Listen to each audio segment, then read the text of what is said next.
According to statistics, only a small percentage of you who watch our videos are actually subscribed. So if you haven't, and at the end of the video you enjoy what you see, do consider subscribing. It would help a lot with YouTube's algorithm in promoting more of our mental health content. Thanks for being here. Hello, Psych2Goers, welcome back to our channel. Do you have trouble in the dating world?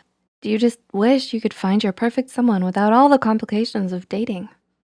Well, good luck with that. Just kidding. The dating scene can become frustrating for all of us who have ever had our fair share of bad dates. So maybe you just need a bit of advice to help get the ball rolling again.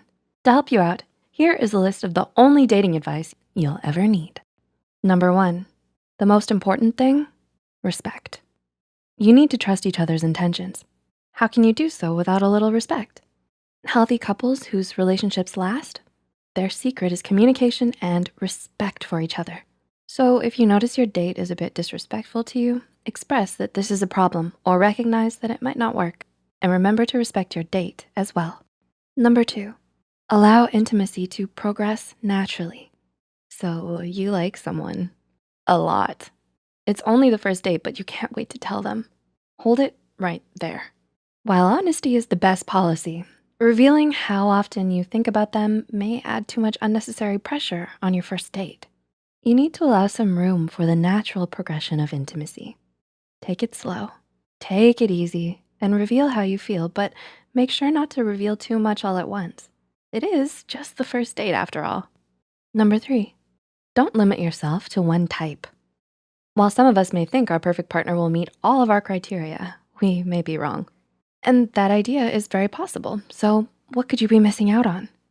Just because your date doesn't like Star Wars as much as you doesn't mean they can't be the perfect match.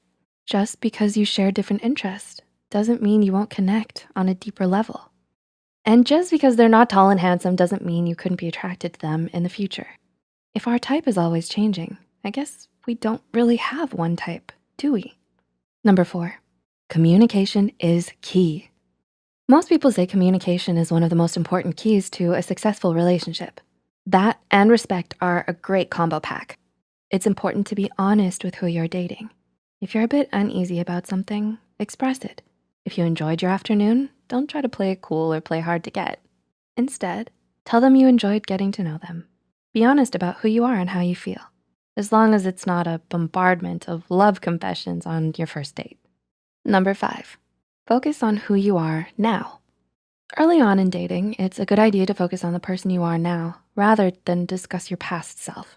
It's important for couples to know a bit about each other's past, but the time will come for that later.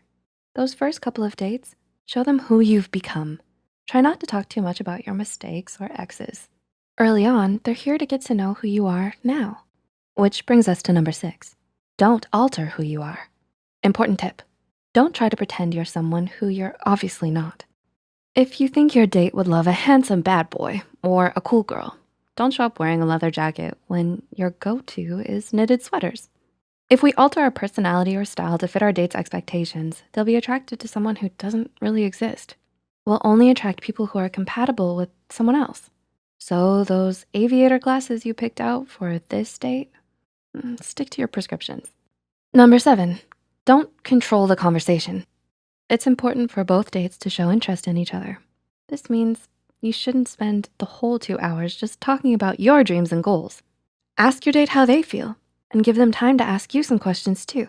Remember, it's about how both of you feel and if you're compatible. You'll never get to know if they're too compatible with you if all you do is talk about yourself. And number 8, be with someone for the right reasons. This should seem like easy advice to take, but many individuals get lost in other reasons for being in a relationship. Maybe your friends and colleagues pressured you into a certain kind of relationship. Maybe your family expected you to be with this kind of partner.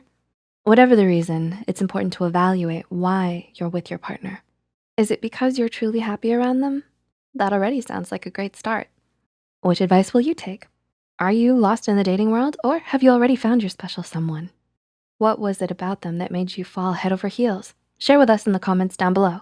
If you found this video helpful, don't forget to click the like button and share this video with someone who may need some dating tips. Subscribe to Psych2Go and hit the notification bell icon for more content like this. As always, thanks for watching.